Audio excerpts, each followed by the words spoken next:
right. Make some noise right now. Enter Podcast and Chill Network in association with Grandeur presents the Road to 1 Million Subscribers event on the 30th of July 2023 at SUNBET AREANA in Pretoria. Lineup includes Kamp the Small, MacG, Musa Keys, Mpop Pops, Celestine Dooley, Eugene Koza, and Robert Boy. This fun-filled event will include comedy, music performances, as well as a live audience conversation with MacG, Sorpen Duka, and the Ghost Lady.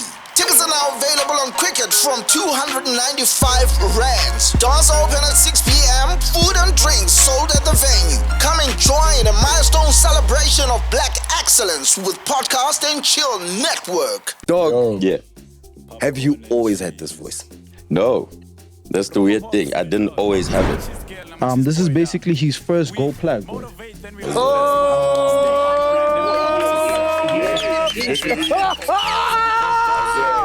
Which one is this one? What's your color? And then figure me like don't rap. You could have still done music and been a doctor, then just call yourself Doc Shebeleza.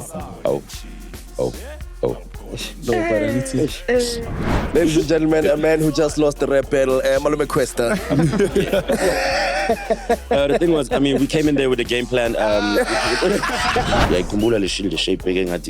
You know, that was my performance. Would it like, sometimes touch your mouth by mistake? Mangala so white. yeah, yo, this dog is hungry, yo. Robo Pops, I'll be my cheese girl and my cheese boy there. We motivate, then we laugh as well. Stay on brand, never hard to sell.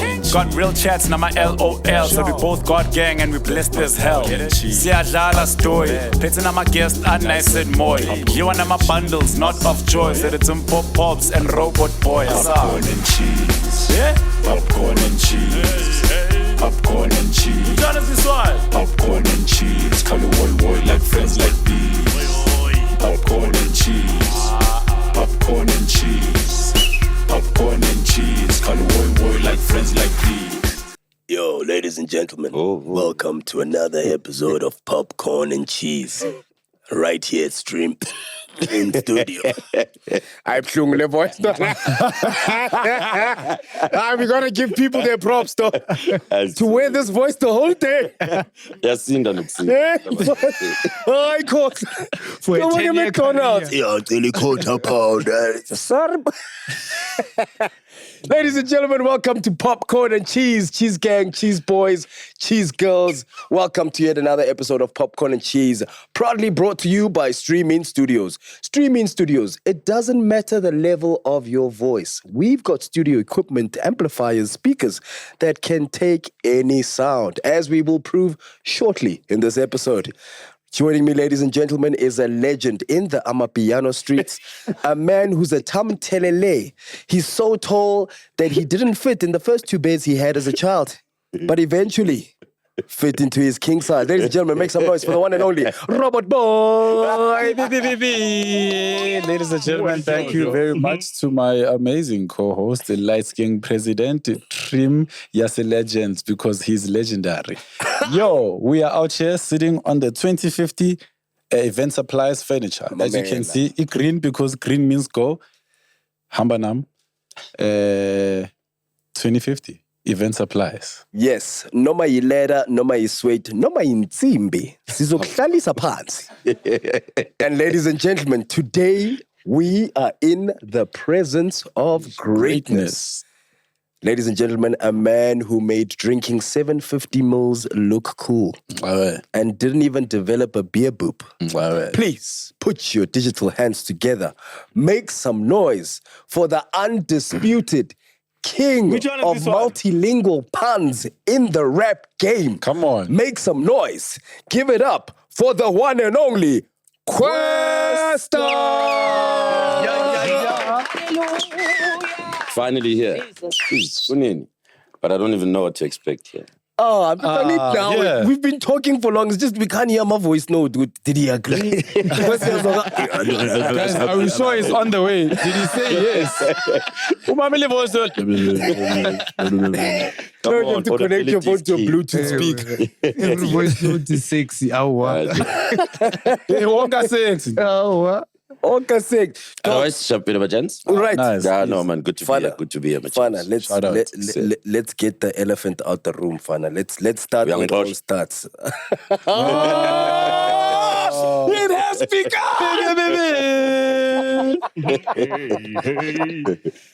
Dog, Yeah. have you always had this voice? No, that's the weird thing. I didn't always have it. It was literally around, I don't know, I dropped my first song. It's called Shab Fede. If you listen to that, like Shab Fede, I'm like, Donald, so. He wasn't recording it with the red mic. What do you mean? Oh. So, no, I don't know what happened, literally. I think just Ngud is buyer and yeah, too much of something, that kind of turned the voice around. Naming Avuga one day, dog. Weren't you worried as When you wake up, your voice, Yeah, vele. Ngavuga one day, and then I thought, okay, it's the morning stuff. I guess I'm a zinyo splasher. I will not voice I ham. Because I get that thing dies out. It didn't die out the whole day, and the following day, and I was like, oh, we're stuck here. Hectic. So, Lale Vele show my chance. I feel. Yeah, much. Yeah, it was different. Mang valelisa my chance in engine. Hey, yizo. Exeni all of it. Weren't you scared with the clothes? Maybe that's a code. The longest. Code. I leaned down. And you tried everything. You tried you tried everything. And it's still. Yeah, I'm getting a flu, and I'm a bunch of times, I mean, I embraced it. I mean, it was there. There was nothing I could do. There's, And how did you look at it when it happened? Did you think, oh no, this is going to have an effect on my career, or this is going to change my music or the way it sounds? Or... I never really even thought about it that deeply. It was just like, okay. In fact, before I got free to kind of record in it, I was still trying to record the same way I recorded. Because but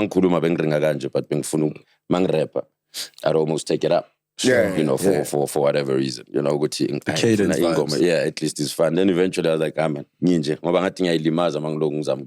let me just let it be. But it wasn't a deep thought about, how is it gonna affect my career? That's deep. So if you so if you sound like this now, how do you sound like in the morning? In the morning, Like it's bad. It's bad in the morning. I've had, sometimes no shama interview told the telephonic and I want you at 6 a.m. It's about phone available like 5:30 at the access of phone. And hello, Tala, dog. And you can hear them giggling in the background. I got drop. You don't get to crew man voice, but extend it's really bad. That's so funny. Why do people do that? Unprofessional. Why do people always have a young chat before actually hanging out? Drop, So I've heard some of these chitty chatters in the background, Uti. How I sound on the other end of the phone. And I've also heard myself on voice notes. Very right. It's very It's very, because normally he said I try play it again. I'm like, yo. maybe I should re-deliver this. I think Velengi type. What I was trying to say. Have you ever seen a bro listening to a voice note he's about to send and agreeing with himself? Yeah. Okay, send. I'm one of those dudes too that listen back to the voice note. And it has nothing to do with how much. I just want to hear if I said the things right, that I needed to say. Yeah. And also it doesn't hurt to hear my voice. It's nice. Dog, man, there's a question that people always ask. I want to know. Oh, by the way, Zukona, if you need. We knew you were coming. Yeah. We knew you were coming today. So You want to change Kwesta forever. as I was saying. Finally. He cleared his breath.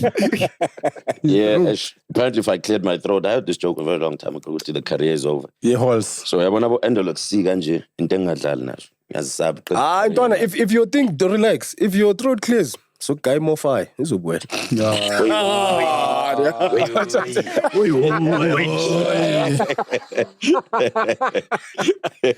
Yo, man, there's a question people always ask you, man, but I'm gonna ask you it, and I mean it from the genuineness of this question. How are you, dog? Like, wow. How are you? Wow. Jeez. Not Shapfere, who's it? How? Yeah, like how are you? I'm good. You know, I'm okay. You know, I think I could be better. You know, in more ways than one. But if there's anything that I've sort of gotten right and that keeps me okay, is, you know, the family situation out there, the environment of that little home and that space kind of makes me go out the world feeling like, you know, it's okay. It's all right. Whatever it is, we can get through it. You know? You know, I mean, everything that I'm doing now is almost completely, totally new. You know, not even just the music. Making the music is not something I don't even regard it as something I do anymore. It's just who you are. Yeah, it's automatic. It's part of who you are. You know, young tall, and set up so I literally just. It's just part of my daily routine, you know, to try and get something recorded or a verse or whatever. So that's not what I do now. It's like I've been going to a lot of boardrooms to sell people stuff, you know. Just sell them on me, you know, sell them on where I'm going, sell them on what's next, you know. And I've been having a lot of fun doing that. It's crazy because I've always had like kind of people do that, or I'm literally in the room myself with the laptop talking, saying, you know, boardroom, 6 executives of this and 6 executives of that, and they want to hear this big idea that I have, you know, and that's been fun, you know. I've been doing that, and that's been kind of, you know, a new challenge, you know, because outside of, at some point, I think before I went to Kabza to record Speaking for a Stan, I was probably, you know, not okay. You know, I was like, just, maybe. You may need to go dig that up, you know, because I was just so done with the music industry generally. I was like, But that had nothing to do with the industry itself, because it's always been what I expected it to be. It had just maybe how I had managed my time in the industry. It was kind of like now what I was doubting it. You could have turned left there, but you weren't straight, you know. And had you turned left, you could have, you know. So I started having his booze in. But dog, honestly, in retrospect, I know it's easy. You know, it's like what people say with when they see a video, let's say it's a video of a hijack, and they go, if it was me, Benzo Mbamba. Oh, yeah. It's always easy to look from the outside and go, I could have done this. Yeah. But when you're there, dog, you are driving, dog, also on a direction. Also, your success, your career, yes, you'd been working hard, dog. Yeah. But there was a point where your career went from 0 to 300 kilometers. Yeah, I keep telling people that it took me about 10 years to blow. You know? I have a saying where I go, it takes 10 years to be an overnight success. Yeah. It takes 10 years to be an That's literally I fall under that thing. I don't know who doesn't, but I do believe that 100%. And even when I look back in my own life, you know, I mean, all these other 10 years, as the 10 years go, like after 2 years, you think you're the man. You think you've made it. And then you realize there's another step, you know? And then you go, oh, this is new. You know, so it takes that whole 10 years to see everybody. Yeah, to see everybody kind of collectively go, okay, you're here. You know, it's blown up or whatever it is. I want to take a moment there, because we're the Grootmans in the game, you know? This man's been at it. I've been at it. There's a young man. There's a young man in the game. And this is someone who I think we must celebrate, Uncle Robito Boy. Definitely. But someone very special and close to his heart has something for him. Robert Mfana, you have clean focus in the game. Every move you make is golden. We're super proud of you. There's a little bit of something that came into you. Do we have a mic? Stop sign. My brother, first of all, tell us who you are. People are wondering, who is this black Inspector Gadget looking? Yeah. I'm going to go around. How's it? Give mic. No, we'll give it a mic. You need to be in camera. Who doesn't have a father and the mother finally finds him. Kamp? Wait. That's crazy. You guys want me in the shot? Yeah, tell the Cheese Gang who you are, man. Tell the Cheese Gang who you are. I don't really like cameras because I'm like a shadow, so I don't even know where I'm going to stand. Stand right there next to him. Am I good? Nah, sit on his... Go behind the mic. Go behind the mic. Yeah. Yeah. Okay. Sorry, guys. Yeah. All right. We're doing this. Yeah. Yo, boy. I'm Kelvin. I'm basically Robot Boy's manager. The guy behind the scenes. Yeah. Best friend. Yeah, he just threw that in. This is basically his first gold plaque, boy.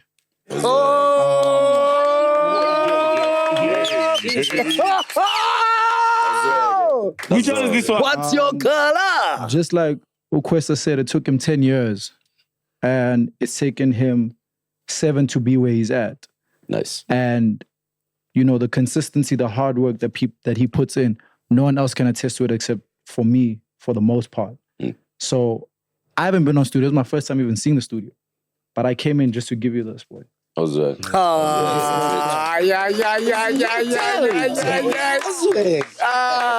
Nice. Which one is this one?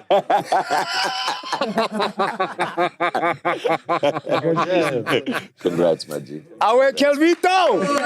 Yes. Trust me, I know the work. And I've seen you put in the work. You know, everybody knows the different types of talents you have, but there's also a determination and it's just always showing up that you have. This is not shocking me, but congratulations, my dog. Dog, this is absolutely amazing. Ladies and gentlemen. Now when I melt you, when's my gold tooth? Nah, that's crazy. That's not supposed to be out today, I got this figure studio. Fanda who shy round, nje. And we go get jazz. Let's just like I know what you did last summer. I know what you did last summer. That thing comes from the inside pocket. It does. Feel it, it's warm. Yo, man. Yo, that's crazy. Shout out. Congrats, man. Nah, shout out, Robot, man. Like, honestly, dog, you know, we must always give each other our flowers while we still can.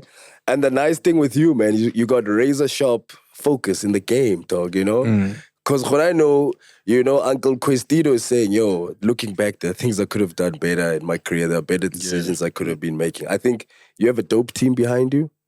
And it feels like everything you've done has been the right move, dog. So, so keep going, dog. On God. And I think, like, you know, firstly on God and the team, like you're saying, but also opportunities, man. And it's crazy how Kwesta's here, right?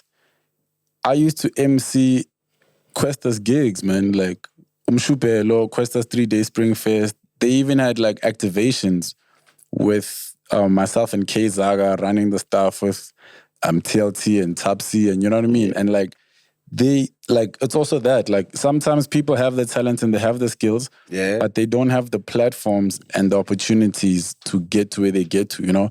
So everybody already knows, like, from the DJ Spoo and the Shimza, you know? But Kwesta's also played a big role in that, like in the team at Raplyf, you know what I'm saying? So it's like, yeah, it's crazy that this is happening here too. Because I mean, also as a rapper, you're on my list, bro, in terms of like rappers and bars.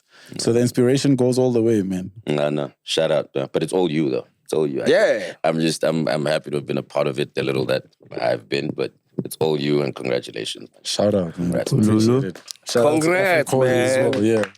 When was your first gold plaque, man? What was your first song that... I have no idea what the first one was, but I think it was... No, and it came from a good place. That wasn't the flex. That was literally... Not at all. That was a Z. Because I think what we did is that I didn't even check or collect until there was like a bunch of them. So I didn't know until I knew. And by the time I knew, there was more than one.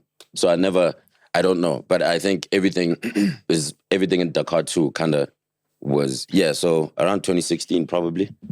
2015, 2016. Yeah, one of those joints. I'm just not sure which one was first and which one was next. And dog, how did you get into the hip-hop game? Like, how did you begin? Did you start off rapping or did you come in as a ghostwriter? Or did you come in as a... Ngishama poem, Ngishama poem. You said poets are the white of the industry? Poets? Yeah. They're like the... What did I forgot what I said, but I said some stuff. Yeah. Whatever it was, poets wouldn't be happy if they heard it. So you started... I started off in the poet and easy, you know. I thought it was dope, but it really wasn't. Was it about love or... Yeah, it was started off as because I like language and the manipulation of language. Like, you know, like you're talking... Bro, no one does it like tons of things. And I've spoken to you about this. Yeah. And so I loved writing and kind of showcasing this thing. When a speech or whatever, I'd be the first one up. I'm like, yo, let me show you what I did. You know, and then that kind of turned into poetry because I met some guy whose name was Moses Clady. It probably still is Moses Clady. His name was Moses Clady, man. Speech. It's probably still Moses Clady. In high school, and he liked hip hop. You know, introduced me to things like H2O at the time, and your Skwata camps, everyone at Outrageous, like Heavy 8, that was abs, not. You know, Then that's when I started turning this thing into kind of rap, you know. But generally, the language and the manipulation thereof. I'm a rhythm, a bit late. And it wasn't the plan, this rap thing, you know. It was always something I was doing secretly. And then Were you almost a soccer player? Yeah, bro. I see. Ang bon dog. I know, I see. I see. Boma palendoso. PSL. Position? Palanlignora. I was 6. I was like central midfield, really. But like almost a free roll type thing because I was always small on Zimba. Yeah. So I was just smart with the ball. So I didn't I'm a player and I market too much. Just give me the ball, we may find a way to score. Distribution. Young tall. Young understand. Did you have a celebration? Yeah? Did you have a celebration? I didn't score too many goals. I think the whole time I played soccer in my childhood, I probably have 4 goals. So every time I'd score, I'd never knew what to do. Where do I run? Where do I run? Couple of times to just run. Realize you're on the wrong side of the field. There's a guy of mine. Oneke ashaya goal. Ebuye emaplazi. Ashaya goal. Ebuye emapling uqala ukudlala ibhola nana. Uqala ukudlala ibhola la iChos. Ashaya goal. At my plate ukushaya yabona. It's a winning goal, dog. Last minute type things, movie type stuff, you know. Ukuthi kusele 2 minutes, abantwana bashayina umXhosa. Babona sizakuye sathi akhumulisa Cox into. Ndiyekeni uthi somura. He's running away from us thinking, "Oh, I did something wrong." I think he started running. Uthi ndiyekeni. His name is Matiba. Shout out to you. Matiba. Oh, Matiba. That guy ran. This was a continuation of the long walk. We'll sprint the last few walks, the last few steps. Hey, that man ran. I was like, so I was one of those also. I didn't run, but I never knew what to do. That man thought he made a mistake. I think he was to coordinate wrong. And then he just so he panicked when everyone's coming to him because he just got the winning goal. He's like, oh, I shouldn't have, probably. I call him a Cox. No, wait, Doc. So when did you realize, Jorge, here's my crossroad. There's an athletic part of me, but there's this writer's music type of this wordsmith part of me. I think by the time I focused on writing and deciding that it's what I wanted to do, I'd already been a disc, you know. The reason I like disc, to be honest with you, it's discipline your ball, you know. Waking up, training, fitness. Yeah, you know, and I'm like, at this time, 14, 15, you know, I'm starting to be, you know, there's chats about girls, there's chats about certain things that a soccer player who's, this young tall. I'm like, and I fell for that instead of having the discipline. And Manglung, I'm born with the bias and is blind, you know, I need to find something else, you know. It's from the east, no? Yeah, this is now in Katlehong, a lot of it. But this was my trials for Orlando Pirates and, you know, made it to Jomo Cosmos under 13. I was the captain. You know, hey. Yeah, Boba. Come on, guys, the captain of Jomo Cosmos. Hey. And guess who was the driver of us? Donald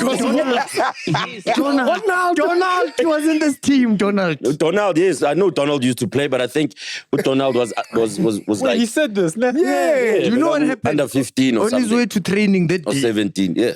Mafigizolo caught him there in Yes, he bumped out because of the story. Yeah. So there was a day Donald couldn't make training. Yeah. Because he bumped into Malaika at Carlton Center. Yes, at Malaika. And then Malaika said, yo, well, he pulled up to them. And he said, one day I'm going to be like you guys. But he's singing now they put him on the spot. Yeah. Then he sang. And they were like, okay, we got you. You are like a little prodigy. Yeah. I was like, so in the changing room, Pesega decided last training. That day. He said, that's crazy. He said he left training after the match and he went to go cry at the back. Because he said, I'm not coming back here. That's so crazy how both you and Donald, you know, one with the high pitch, one with the, you know, high key, low key. You both had this like, it's either I'm going into music or soccer. And you were both at Jomo Cosmos. It's like the same story twice. There's something at Jomo Cosmos. There's something. He was the coach and the driver. Yeah, of course. And the ball boy. I think the coach about Donald, the coach at Tina, and then you always had to leave on the Saturday or Sunday to go coach the first team. This is Jomo's one. Yeah. Jomo, all right, guys, let's give Jomo his yeah. flowers. All right, let's give Jomo his flowers. Hardest working man in the You probably grew the flowers. Yeah.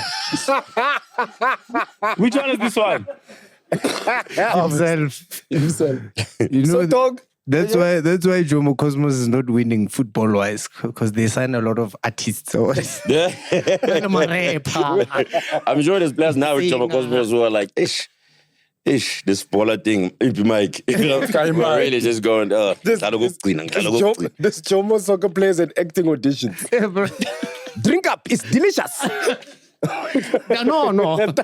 Danon. No ways. So, dog, that's you were telling us funny. about your poetry, dog. So, Yeah, and did you have a poetic name at the time? Is it a poetry name, like a title? I used to call myself Shorty Skills, but that's because I'd heard someone call themselves Shorty Skills, and I like That's giving Masters of Rhythm dancers, eh? you understand? Shorty skills. Yeah, but I mean, yeah, and Joba being Yishkut at that time, I've already sort of You've made your mind up. Yeah, you checked out. Discipline I shop. So I get into this rap. But what really made me want to rap, because still being says rapela ngiwani endlini nale out Moses Cladi benu kufika khona nyawo yami uDona who was like yabo lezi zokuqala ukuba ne computer lokushini. So Yeah, and that's so not necessarily his talents. It was just that he had a computer.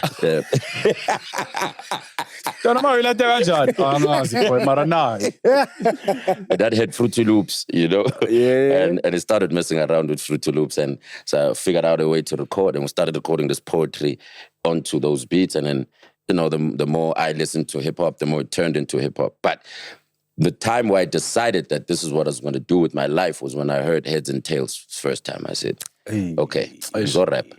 I want me, mina, my life yam. Man.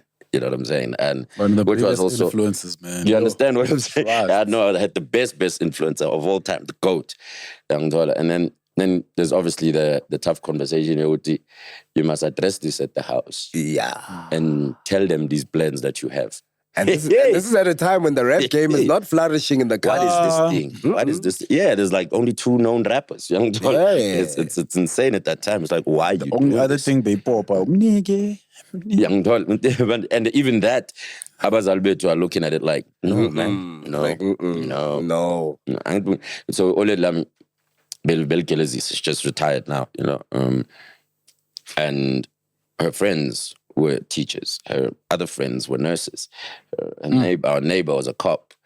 That was the realm they played. So that's the So what's the options? must go one up maybe and try doctor, yabo. Try and Lawyer. lawyer, Engineer. yabo. Engineer, yeah, at least. Because yakhumbula IT seseningi. Yeah. Everyone wanted to do IT. IT out of nowhere, that wave. Yo, I understand what zaman la IT ngathi nespan, you know. And then ngifike mina ngithi ngifuna ukurap. You could have still done music and been a doctor, then just call yourself Doc Shebeleza. Oh. No, but I need to. So, Streaming studios. Unlike Robot Boy, Banjani we'll endlini never mfana? let you down. Hey, Hey, I'm right. Mfethu banjani endlini now? sharp, I'm right. sharp ring yakho. Ngiyabonga ntwana inobusilicone mfana yakho ngiyabona Wait, guys, Bashana, speaking of rings, Titi proposed. Yeah. Oh yeah? I don't want to announce it, but Titi proposed. No, we don't clap yet until we know what she said. Dog, you didn't tell me. What did she say? she said yes. Oh, okay.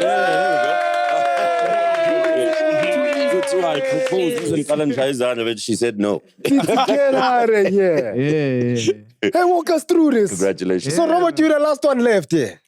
No pressure. No pressure. Enjoy your gold placards. It was on Sunday.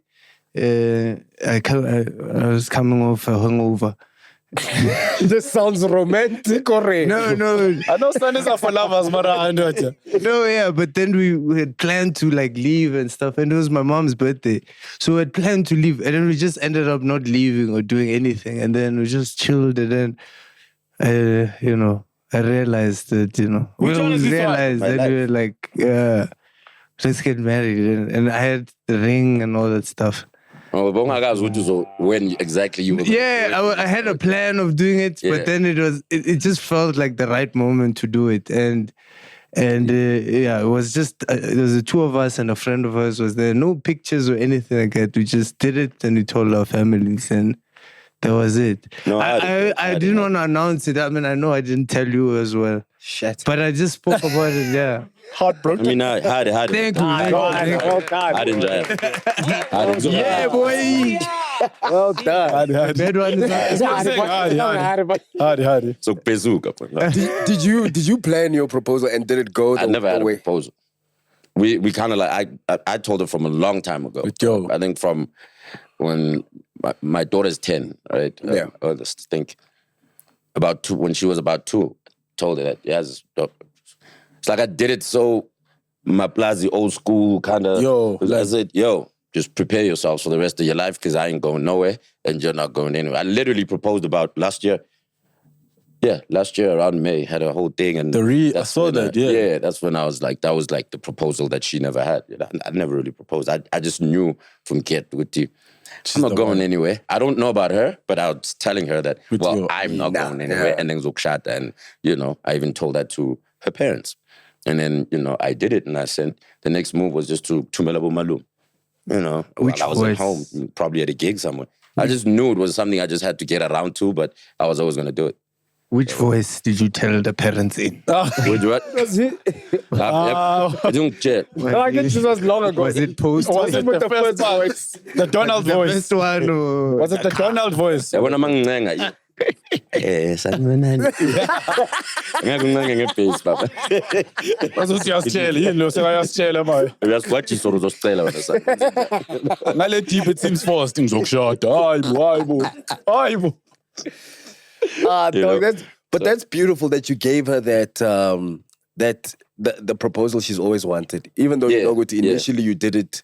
Because our culture doesn't have the romantic side to it, you know. There's no. That's true. A proposal has an element of surprise, you know. But you know, we kind of have to do things the other way. We have to get. Yeah, plus I'm so careless. If I bought the ring, my hiding because of you told. Ngase phone charger lapha. Hey, you can't do. And then now the whole thing's gone.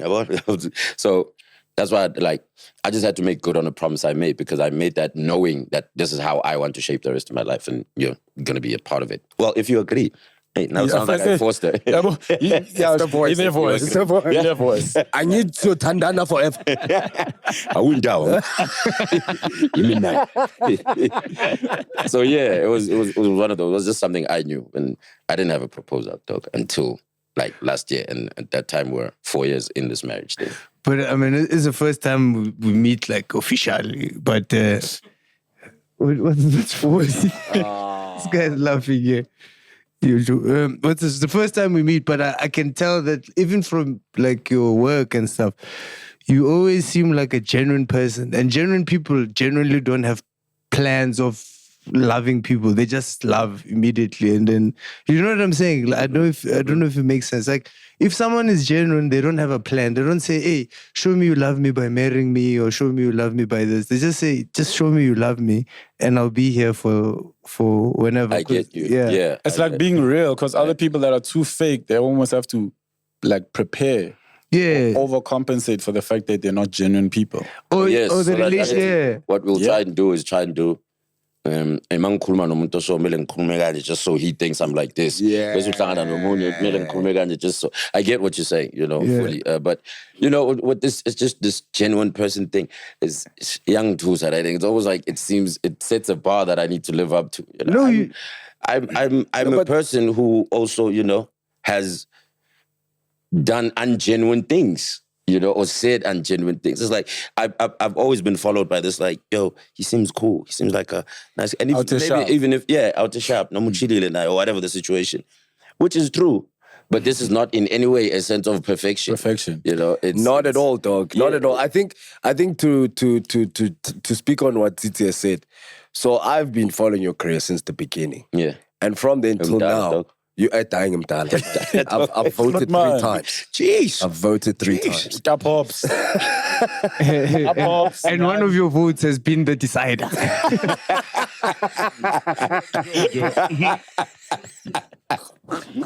Pops was in line. So to what Titi's saying, dog, you've been genuine to your character. You've been the same OG. Even at the height of your success, you were still the Kwesta we knew. Okay. Yes, you might have done things. And this goes back to one of the messages that Kabelo once gave us, you know, where he said, Puka Tissues. Yeah.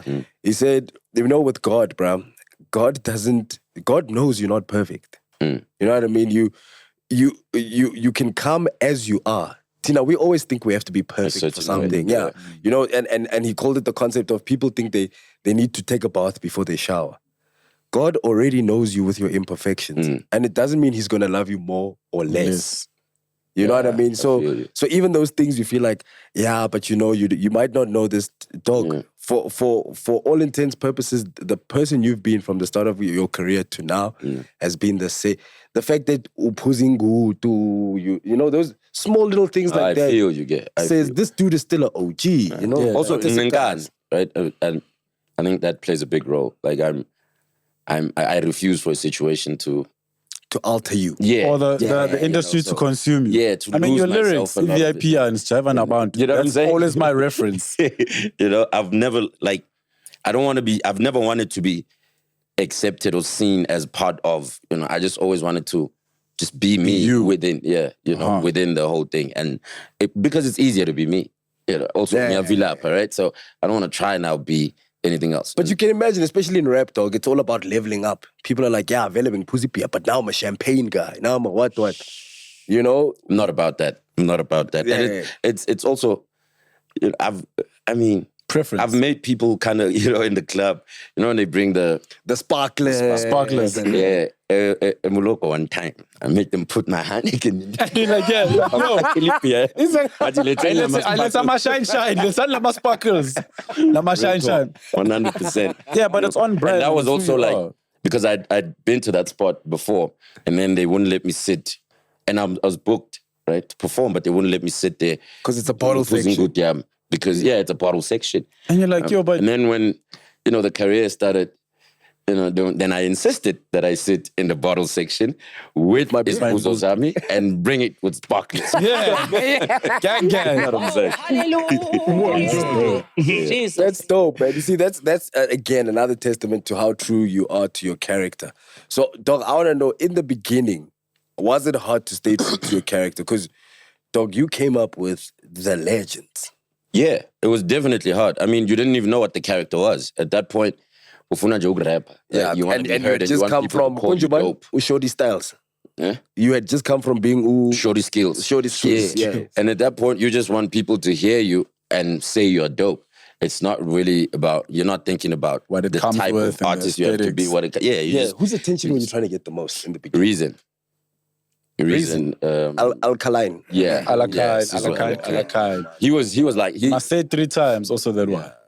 He already had a name out there in Katlehong and around the East Rand, you know. Reason the Mass. Yeah, Reason the Mass, you know, for the kids, you know. And yeah, I really wanted to get his attention and things like that, you know. But we never really met a lot of the times. Like, we'd meet, but it was always like in awkward situations where you can't really... Chat and just chop it up and see, you know, what can be done until much later on in situations in Hillborough somewhere. What? No. There's no reason for you to be bringing that up. Which one is this one? You know, so yeah, but then I ended up like just working with the guys locally, in the hood, who had like a proper studio set up, recorded there, and then. Well, the people who had everybody's attention at the time was Bada Bing, you know, with Skwata Kamp and Slicker's solo stuff. And at the time, my man. See, that's how old I am. My man, I had the song with Level Matos. You know?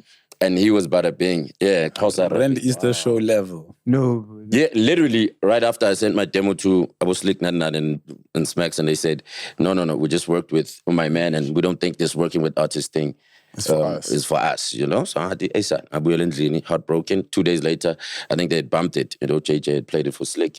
Slick called me and said, "Hey, Sizwile." Why I'm saying this quickly is because the first thing that we did, and Slick, was the Ren Easter show. Like literally after that conversation, about 3 or 4 days later, or a week or whatever, invited me to the Ren Easter show to come perform for the first time. I'd never performed outside of a scale and Nani.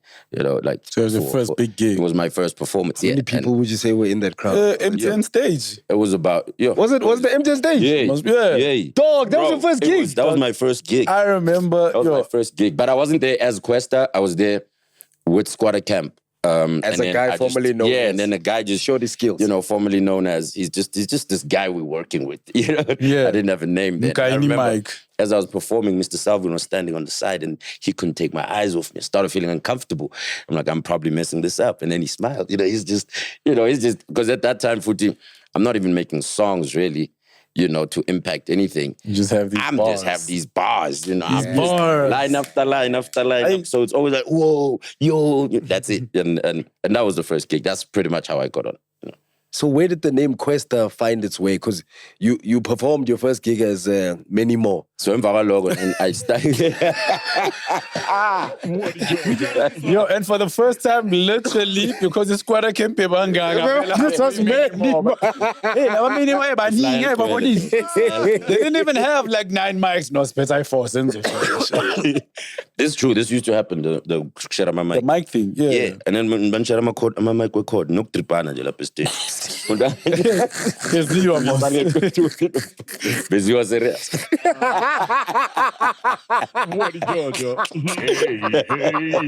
You know, Crazy. So where did the Kwesta come in?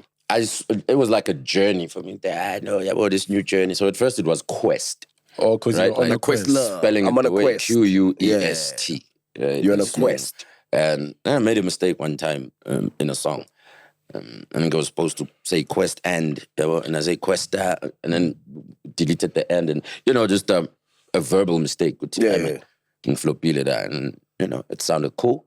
And I was like, maybe just also misspell the Q and make it a KW. So it's still pretty much the quest, you know, because it's all a journey. It's all, you know, you learn new things, you know, it's life. But it changed literally because of some mistake in some song. And then I just decided to misspell it and thought that was cool. So there's no deep meaning outside of the fact that it's still a quest even today. Like, you know, born. To go is to see. To go is to see. And dog, now you're on this journey. You've come from being Many More. You are now, you know, Kwesta. And there was a Shorty Skills who was rapping. You know what's interesting about your career? It feels like when you read about it and you think, it feels like you've literally went through every single thing, every single part of it. Like, so you'd understand the writing, the poetry. And also there's a chapter of battle raps out there. Yeah. Oh, snap. You know, and let's talk about that. Let's go. Let's talk about that. At the same time, your first gig is with Skwata Kamp at Rand Easter show, you know, which used to be a big thing for. I don't know the age of the people that watch it. So kids, Rand Easter show. She's gay. You know. And Bugs Bunny was not there. But Big number Oros, man. Big number. No, Sasko says. You know, when we were kids, we didn't know anything. You're right. You're right. And the Takalani says to me, guys. Oh, Abu Moshe. Jeez. Remember those guys? Zikwe. Abu Zikwe. I remember. That's so crazy. I think that's my reference for the so voice, well. fella. Wait, whoa. Zigwe was the original Quest. Zigwe is probably my biggest inspiration in this whole industry. Was probably Zigwe. But yeah, I mean, I agree with what you're saying. I think I've had the fortunate part of just being able to play in whatever parts that one plays to develop. You know, Yeah. I've just been that sort of fortunate. And yes, there's no sort of era of if you just say, here's what it takes to be a rap that I missed. You know, there was when done it battling all. was the thing. I was battling. When punchlines were the thing, I was. Let's get into that. Let's talk about the battle raps. Yeah, Because that's a different level. So you Newtown with, Junction see with vibes? the poetry, you started with the wordsmithing and the what. Then you got to perform for the first time. You in the studio playing with Fruit Loops and stuff like that. Now you start battle rapping. Dog. Yeah, so in my battle rapping days, it was a lot of the stuff was I have this friend, right? Still have him. I keep saying things in the past because they're His in the name past, was then I say them in Moses. past Aight, tense. Yeah, you know, Umkola. He literally how it started. He literally would spot a rapper and go, "Yo, let's go." Right, Mangvana and just Stratin. That's how it literally kind of started. Like Mangvana, you know, until you're bobbing your head as you're walking. Because I wasn't those rappers. I never looked like a rapper, right? So it was easy for anyone to think, you know? So, and then that started, so I'd battle you just literally off the top. Now it was Petli, you know? And sort of word got out and they started having Elokshini. I'm a Petals Nyana. There was, I know, OM Lounge and things like that. In Katlohong, though, you know, nothing as big as your Slachases and stuff like that. Yeah, because, you know, so it had the PR go up, we didn't. So they started doing those things and I started battling there, you know. That's when, so I hear of these cats that are known in sort of Katlohong and then we'd battle and we'd literally just go back and forth. And then that led into battles on YFM. When Season Scoop. Before Season Scoop, Bad Boy Tilly and Sons, I think, had a show called Harambe. Yeah, had a thing called you're Harambe. revealing our ages like that. now. And I'd just get in there and, you know, slaughter. Yeah, never lost one. Come on. It was like a whole thing where you'd come in and then you'd have to go through the whole week, go through a bunch of MCs or rappers, you know, and then they'd put the four of you to win the month, you know, to see who the win. So, and when you win that month, you can't come back next month and the other month then they find one for something else. So then they called me back when they had the all-stars of whatever. Dog. Finish. Finish thing. Finish live on air. Yo, no lie. Broadcaster. Your response was the only response I was waiting for, bro. From that Big Zulu tape. Yeah. I was like, yo, my dude started spitting bars from like 15 seconds into the thing. First, into the whole song until it was done. Yeah. No. Did you ever make it to battle like Kokos Laches? I know there was North battles as well that Boleas used to do and By stuff. the time I got to Abus Laches, it was more performances. It wasn't battles. Yeah, it was I think they were kind of getting rid of the battle. So it was just about who's dope. And so I'd come in there, Drop just fit. And at this time it was around about F Easy. Bunch of other guys whose names I forget. And what kind of battle rapper were you? Were you like a... I was a responsive battle, so I would rebuttal. Because my nigga's quick. Tough for me to start. Yeah, it was tough for me to start. Angwazi Joyas, maybe I'll take that. But then until I hear you say something, I'm like, oh, I can do. Konja, who was your friend that would always walk with you and start these things? Mkola. Yeah. Nami ngifana nomkhola. Ngoba nami nginenje yami rapper. Robot simthathe boy. I have a feel. This was a long time ago. I've been here 16 years. Yo, 16 years, I'll give you a 16 and a half. It's 8 bars coming through. You know I'm never last. ROBOT from the popcorn and cheese coming through on TV in 4K in 3D.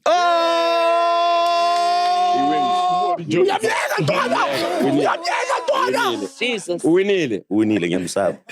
Yo, my heart is pounding so much. Live on Popcorn This is and Cheese. Kwesta y'all talking about, Robert man. Boy just took out Kwesta live. That's my hero. My first loss ever. Yo. First loss ever.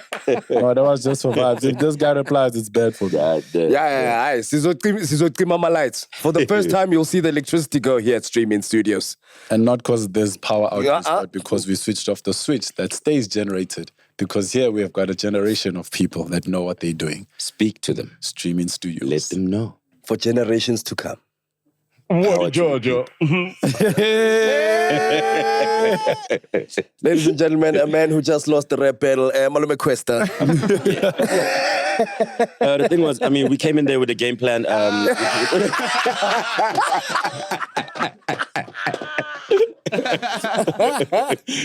So, Dog, so do you think being a battle rapper influenced the type of rapper you became? Because being a battle rapper, you have to be quick on your feet, bro. You have to especially when you're not battling in K1, with all the different languages, you were able to more to using different languages, different setups. Do you think that had a big influence in your? I think with me, it was even less like obliterating the opponent and this. It was, that's smart, right? What I was always trying to go for. It's like I'm just trying to find the smartest way to say, so I'd never go, you're so whack, blah, blah, blah. It was just, I'd try and dissect it, to bring it to the and whack. then bring it to kind of make you realize that, maybe I'm not as good, right? And that's, I think that's still how I approach my punchlines even now, so I do think it's affected the way that I rap, but, in time, you get into other things. Now you want to make songs because you want impact, you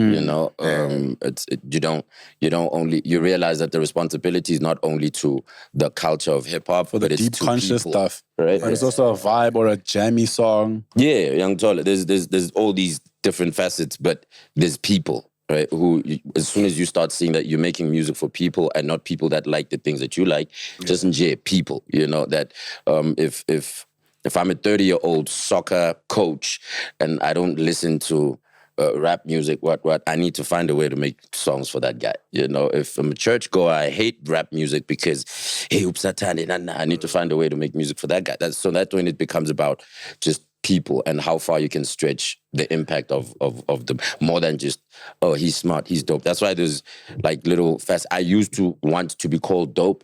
Now I don't care if you don't call me dope because, you should know by now that I am, regardless. You know what I'm saying? So there's always different challenges.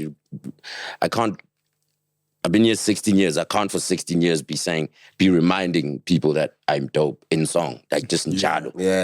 Yeah. So, it's like, all right, dog. Are you getting tonga issue? On that note, I love what you're saying because I feel like even in your rap headspace, you didn't really think you'd ever make songs that people would play at weddings, right? Yeah. So now let's go to Ketile, right? Yeah. From what I understand is, you had a wedding, right? Yeah. And K Zaga came to shoot not the wedding, but a documentary of your wedding day. Yes, pretty much. He came to put cover that the stuff wedding. together. So this is the music video of Ketile, by the way. He shot from to the house, the changing, the whatever ceremony, even after day 2. And when he put it together, he presented the footage to Kwesta. And Kwesta saw it and said, I have a song for this. No, because I think the song was done after the wedding, yes. So it was me and Zaga's conversation was literally, I'm gonna shoot it out because he was also trying to get out of wearing a suit. Now we know. I didn't figure in the camera and shoot it, dog. And he shot. So, and we didn't even speak much during what he was shooting or where he was shooting. I wasn't sort of, get this, get that, because it's going to be dope at the final foot. He was just shooting and documenting whatever he was documenting. And then we put that together with the song afterwards. So the song was always just something that I had as an idea. I think I went to finish it off after having seen some of the footage, and then I went and did whatever was missing from the song. But yeah, it wasn't in my head. I didn't tell Zaga before to let's shoot a music video. It wasn't there to shoot a music video. That was decided after. Put together, yeah. So which was yes, but you're right in saying I'd never thought I'd make songs like that. If you ask the battle rap Kwesta, Ketile is weak, man. What the hell, bro? Keeping it real. Yo, my man. Talking about, bro. And I can't believe you used to be one of those. Tomba, bro. I was one of those for 2 seconds. Nelly yo yo. 2 seconds. Oh, my man. Hey, dog. Yeah, and if you had asked him, but then you grow into things. Like I said, it becomes about just beautiful music, like stuff that you want, that are not so based on how good you are. In your opinion, what is your first track that was you going, this is the music I want to be making? Like, what was your first beautiful music song that you think you did or put out? No, I've always made beautiful. No, What's that music video where you're driving a Cobra? that's Boom Shakalaka. Boom Shaka. Yeah. Me. Yeah, that's That's when I knew you were gonna be a star. Yeah. Boom Shakalaka was where a lot of people kind of. I was like, okay, there we go. But I did a song before Boom Shakalaka a while ago, but we put it in. That was awesome. We put it in Dakar, the first one. Yeah. It was a song with the Soweto Gospel Choir called Find a Way. I'd done that song, I think, in 2009 or something. It was supposed to be in Special Request when I was recording, which was my first album under Bada Bing. And then we just kind of it's called Find a Way. So if you go listen to that song, whenever you find time, it's probably the most beautiful song I've made. I had made at the time. And even now when I bump it, I'm like, geez, bro, you were on something. Yeah. You know what I mean? Because it's not really about even me. It's just a song about, society, logishi, and this, that, and so the gospel choir obviously came in afterwards when we were trying to do the song and re-energize the song for a later time, because a song recorded in 2009 or 2010 now has to drop in 2013, has to sound slightly different. And, but if you find that, because you asked me which song I think is, but then there's also songs that I think then started getting people saying, hey man, that guy. That's definitely Boom Shakalaka. Yeah, I know, definitely. Definitely. Kind of flip stuff. And then there's also another level that Do Like I Do got slick, unlocked. Yeah. And then all these small verses and the other joints, and then came Ngud. Ngud was the that's Ngud bazooka. Man. Do Like I Do, you were with the late great. The late great. Yeah. Dog, I feel like you were part and parcel of Flava coming back, bro. Like, you were working That's closely what he told with, me. He did tell me that. Crazy. I've just always wanted to know, did you help him with the line, grab the bull by the horns, stay cold? Stay cold. No, not at all. No, not at all. I've never helped him with any line, But even, let me tell you about, even back in the day as Skwata Kamp, Flava would always, but because he'd compliment you, but Akwachi said at the same time. Hey, Mara, son.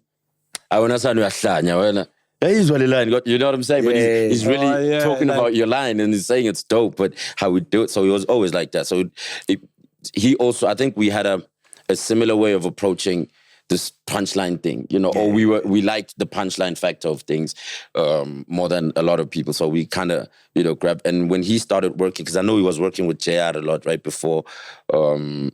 Right before he left us, may his soul rest in peace. And they were working on something, and one of the things that we were supposed to do was a song. Another one after Do Like I Do, we just never got the time to do it. And but when he was coming back, I remember went on this long trip to Durban and back, and he was like telling me, hey dog, man, I've seen Tikdala, and he's telling me all these stories. Seen Tikdala from me, para being nani, so it always really, I knew that he liked what I was doing. I knew, but I never wrote anything for him. Okay. Yeah, not a single thing. So stay cold, I always thought he was one of the greatest. Dog, he was on his way, up, dog. He was about to blow up, like. He was back. He was coming back for real, dog. It was insane. But I want to know, what came with the whole, let me call it the Ngud fame era, dog, because I think you were always dope, you were always doing well.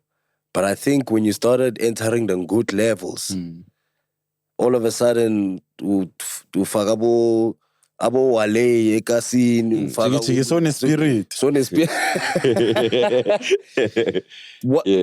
talk to us about that point in your career, dog, because I think you were always popular and well known and known for it, but there was a time where you became like famous. So even things you weren't used to, just boom. You realize how much bigger the world is, right? Because I thought I was famous from Get Me.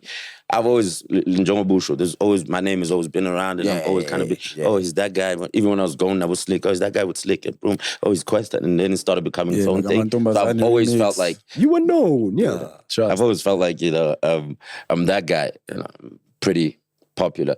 But yes, with that one, then I realized that there's levels to popularity, right? In terms of fame. I was very known in what I knew to be the industry, right? But as soon as I made Ngud, I knew parts of the industry that I didn't know existed. Knew existed, but just thought they exist separately. But now you're in the room type of thing. Yeah, bro. Now I'm closing. I'm the headline act at Opi Kopi. You understand what I'm saying? Wait, what? What do you mean? You know what I'm saying? It's like, that's a different thing because we have Back to the City dope, you know, but we know and we expect you to come in and rap and this, that. So we'd have these sort of black or urban events and stuff. But now you're exposed to, you know, all these other side. And 90% of the people that liked your stuff when you thought you were popular were predominantly black people. And then after Ngud, it's so to hide, I would go to the white places, you know, where I could be way before Ngud. After Ngud, there's nowhere to hide. Right? There's like everybody and everything, and you realize the level was like, I didn't know we could unlock it. There was a different level to unlock. What do you?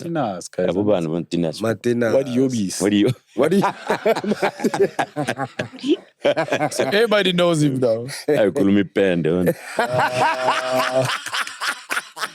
Yes. That is the most old phrase I've ever heard in my life. Kulumi pen. So yeah, it was just, but you see the whole thing, I think, as much as I saw some of the differences, I was pretty numb to it. Did it not challenge your authentic you, dog? I think what helped is that I was numb to it. And I think it's because you've been in the game and now you're getting this now. It doesn't change the fact that you... Yes, so I think had it happened really soon, it would have maybe messed with authenticity a bit or what. Yeah. But I was already stubborn in my ways because I'd kind of have been around. But a lot of the things that were happening around or with me were just things that, okay, this is what happens when you're here. Right? I literally almost switched off and just started, you know, and it was cruise control from there. You know, I just put it on cruise control or autopilot and, you know, we'll see where it goes. But let's see who we can take. Let's just load up this thing. I think it's going somewhere. I stopped steering it for a bit and just let it go wherever it went because it was just too, I think that's how it would have consumed me. But I don't think it was a conscious decision at that time. I think my body automatically just went, no, don't buy into this, you know. And this is why I guess people will always go, but you stayed the same from that first time I met you until today, you know, after all of that. You know, I think it's because at the highest heights of everything, I was switched off. Yeah, I was just me.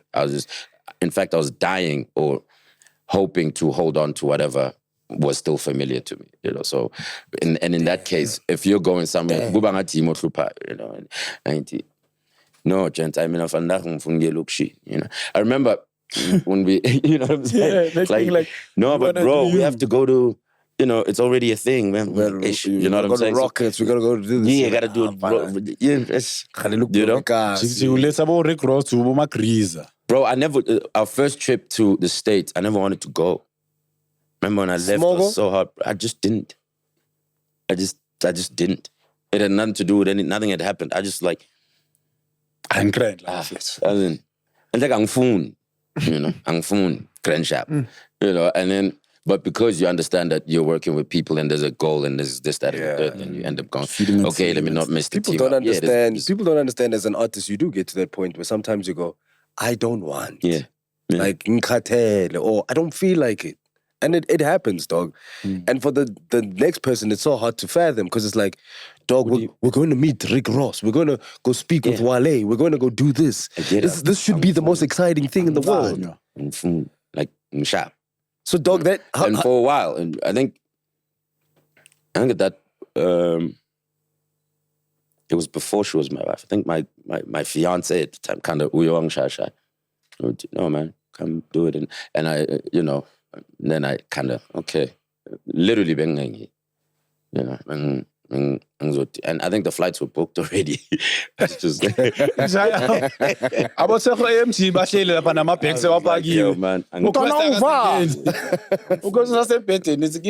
It was this close.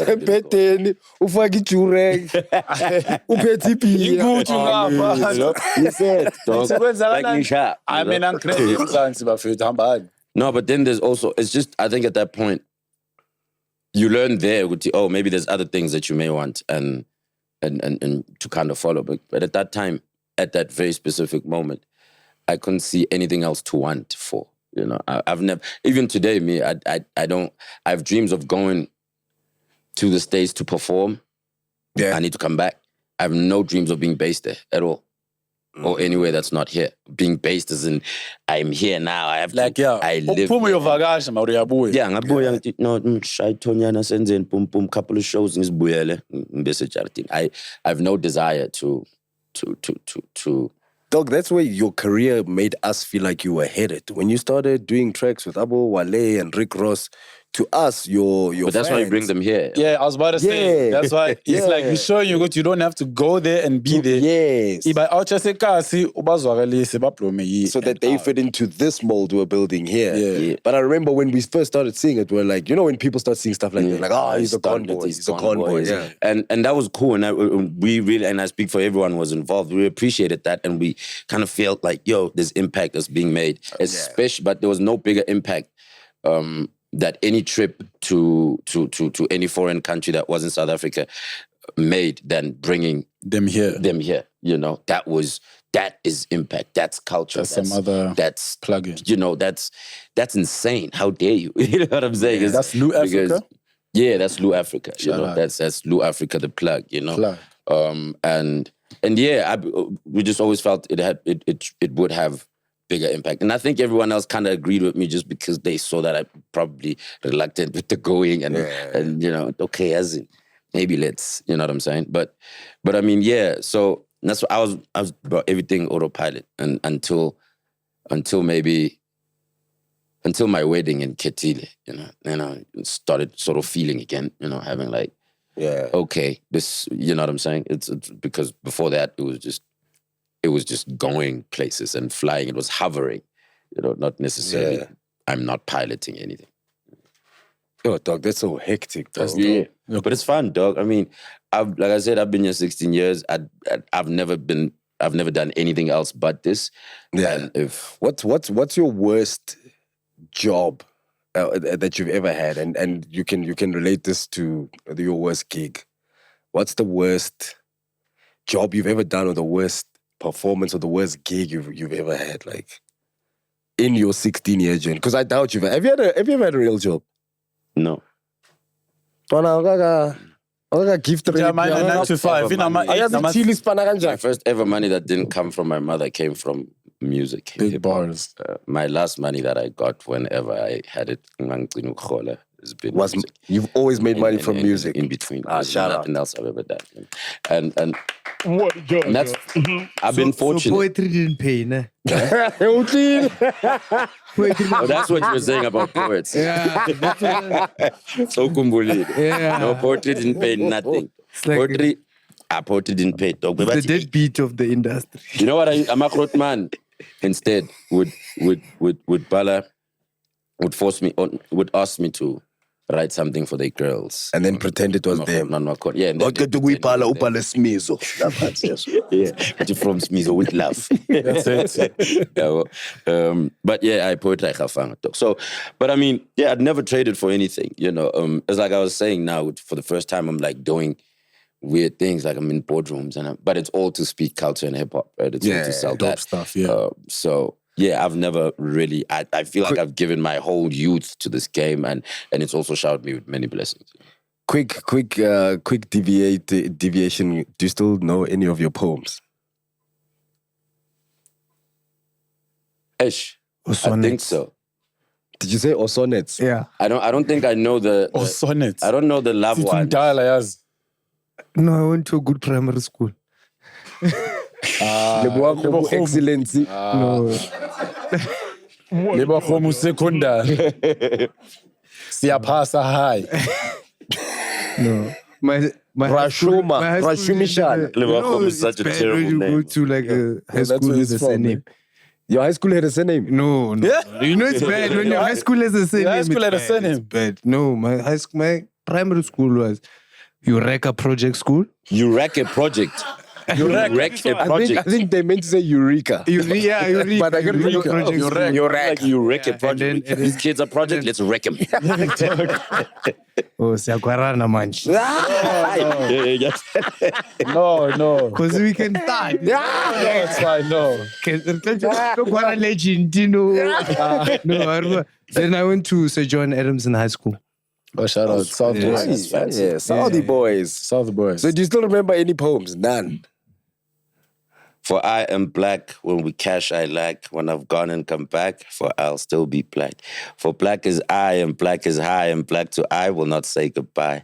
For black buys DKNYs, costly and trendy Levi's, but sadly black is poor when he dies.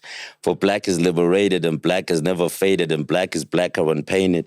For black is me, and black is we, and black is that Rastafarian smoking cheese. For I forgot it. I don't know. But it's Hey. And that poem was inspired by Esco. that was high school. The Sonnet of Darkness. The Sonnet of Darkness. Let's go. Where you can be black like me. That's gold. Or soft and free. Oh man, you know.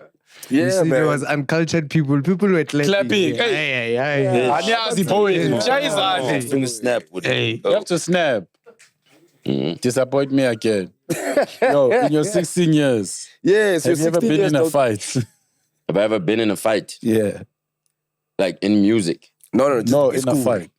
No, you're always fighting these guys in music and you finish. Oh yeah. I've been in fights, you know, but not really. Like I've been in squabbles and altercations, you know. I don't think I've never really squared up to a guy and kind of said, "Let's go." No, I slapped some kid called Lionel in primary school. Slapped him and he ran to his, ran to his Slapped a teacher. kid called So we- Lionel. Yeah, his name was Lionel. Yo, even the Lionel. name came out. Lionel Are, dog. Fish, He dog. didn't show him no Messi.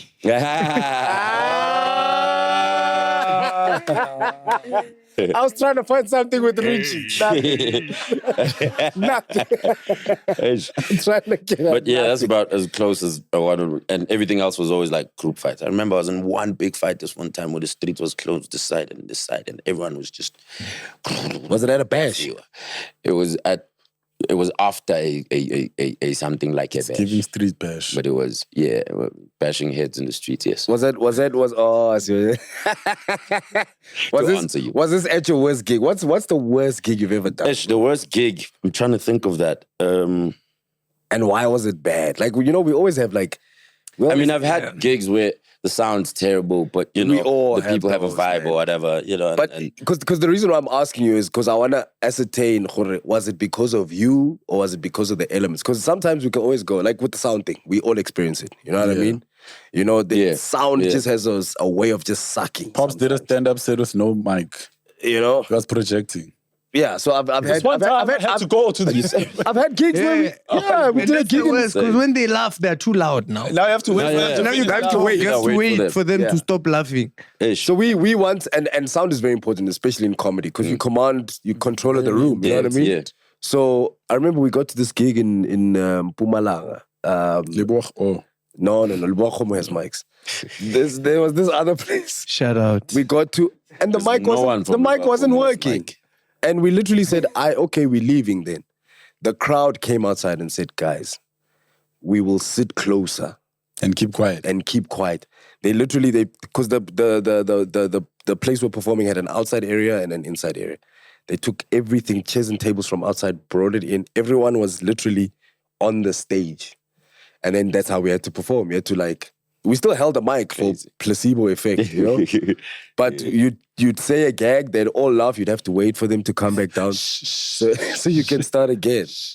But where I've had, for me personally, where I've had terrible gigs is because it was a me thing. And it wasn't maybe, there's gigs I've had where I felt like I didn't connect with the audience, where, and in comedy we call it a death. Yeah, you die on stage. I died. Are you alone? Titi. Are you alone? Titi, we spoke about his phone thing. No, I'm watching today's episode. It's airing now. So I was trying. Sorry, guys. What a way to save it. Sorry. What a way. My man, you are watching today's episode. Sorry. Can I say sorry? Can I make a mistake? Can I be forgiven for my mistakes? Or you gonna hold a grudge your whole life? You've changed since you've become a fiancé. As I'm trying to think about I'm this so first sorry. No, dog, it's also okay to say Ntwana. No, I'm sure I've had bad gigs, but now because if you're saying not because of technicality, but maybe because of you know, when you got abang feel, or I didn't give it my all. I think I've had El Tito, those. remember El Tito flew off stage. How's everyone doing? How is that not technical? That's technical. That's technical. That's a technical issue. Wait, The floor is wet. He disappeared. Pops. was he trying to crowd surf? No! What song was it? He was And she kind of looked like Beyond. and he fell off. He miscalculated the stage. And see where it ended. Yeah. I've done that too, actually. I've actually done that twice. You know these stages that are like catwalk ramps or whatnot? It's Sure, almost the shaped like a T. T. And there's this walk and then there's this. So I'm here. And I think I'm in the middle. So yeah, go. And you And then say I track right. back, after a hot line. Like, don't just kill. Then I want to track back a little bit just to let them, let it simmer, let it sit with you a little bit. And then it's As set I- with you. and it sat with me, dog. And at that time, I'm with Sugar Smacks and Slicker on stage, and we're performing. Actually, I'm not sure if Slicker was there. I think it was Sugar Smacks, and that man grabbed the mic. Well, he had the mic already, and he said, "Yo, Kwesta dead." Yo, Kwesta dead. On stage as I fell, and he was laughing. He was laughing. It was insane. And Did the crowd catch you or did they move away? They moved away. Bro, I had my cap on backwards. I mean, because, off that hotline. So when I landed on the cap and the cap sort of ate into my scalp. It was insane. That's why Then I got back up. I lengizalwe nayo. Le memory bank. Again, it's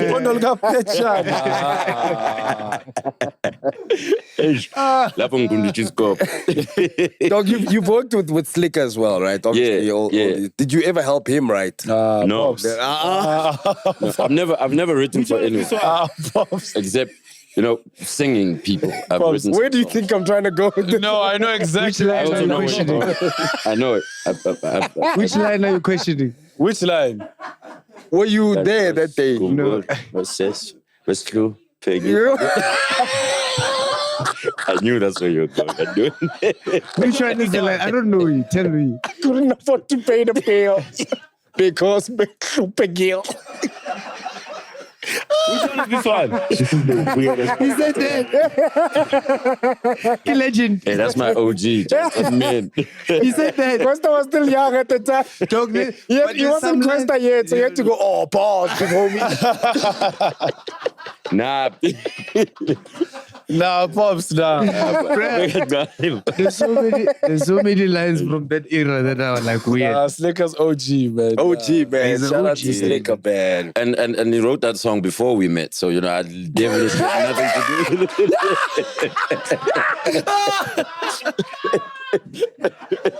I just gotta put it out there. In case y'all wanna check. What's the line again? I couldn't afford to pay the bill Yeah? because being so Peggy. You win. It's gotta rhyme, bro. It's gotta rhyme. Sounds like an animal. Insane. Yo, crazy. man. It's, Oh, dude, but you. What song is that? is it not Turn It Up, cause this track is a banger, banger, bang. Yes, I'm trying to think of the name. Banger. Yeah, it was banger, yeah. Banger, yeah. Bazos, Kumbo. I could have your phone on set. Google it. Google it. I'm gonna Google the lines. I couldn't afford the bill. Yeah, I think it was banger, which was a smash, by the way. Yeah. Smash of a song. Yeah. Yo, man, like you spoke about, having a retrospective moment and looking back at your career and not being happy with some of the decisions you made rather.